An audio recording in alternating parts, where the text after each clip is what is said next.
মা, এটা কি করছো? আলপনা দিচ্ছি। মা, আমিও দেব। না, তুই পারবি না। কি গো, কোথায়? ঠাকুর নিয়ে তো চলে আসলাম। ও মা, বাবা ঠাকুর নিয়ে চলে এসেছে। আসছি।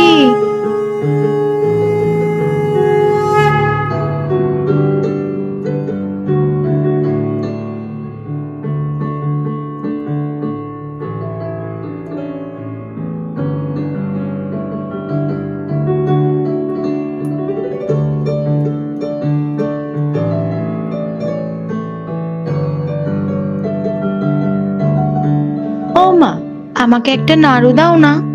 না, এখন পুজো হোক, তারপর দেব। নারায়ণ কহিতেছে নানা কথা সুখে আলাপন, হেন কালে বিনা নিয়ে আসি মুনিবর, নারায়ণের সাক্ষী